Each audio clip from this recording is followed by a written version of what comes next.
আরে কি রে তো চক্কর বক্কর করতেছস কে? হ্যাঁ, চক্কর বক্কর করলে মানুষে তো বুঝা লইবো যে তুই সিটিং চিন্তা করতেছস। বস এরকম একটা গাড়ি, এরকম একটা বাড়ি আমার যেমনি হোক বস করতে হবে। আরে কি আর সব উল্টো পাল্টা চিন্তা করছস? 2 নম্বরে টাকা ছাড়া কি এরকম কি গাড়ি বাড়ি করা কি সম্ভব? আমি 2 নম্বর ব্যবসার মধ্যে নাই।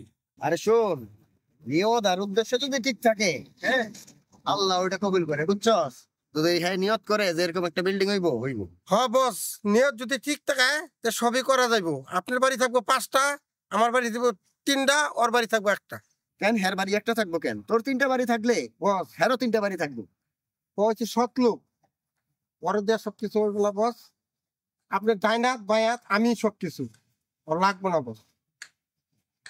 আচ্ছা শোন জানাত, এই যে গামছাটা গলায় দিছস, হ্যাঁ, গামছাটা পরিবর্তন কইরা, হ্যাঁ, দামি চাদর কিনবি, চাদর কিনা ঘরে দিবি, ঘরে দিয়ে বস যখন গাড়ি বাড়ি মালিক হয়ে তুমি চাদর গাড়ি দিব বস, আমি গামছা কি গাড়ি দিব আমি? আরে এখন কিনা পইরা অভ্যাস করতে হইব, বুঝছস?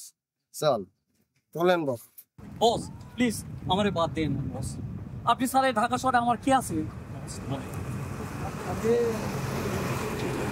একটা মানুষ দেখলে তো আমার আবেগ ছেলে আসে। তোর তুই কি লাত্তি মারতে পারবি? আপনি কইলে আমি 6তলা বিল্ডিং লাত্তিটা ফেলাই দিব। আরে শোন, 6তলা বিল্ডিং এ লাত্তি মারলে হইব না, লাত্তিটা জায়গা মতো দিতে হবে, বুঝছস? যে যত লাত্তি মারবো, যে জরে ফালাই দিব, হ্যাঁ, যে টিকে যাইবো সেই সাকসেস, তার পকেটেই টাকা।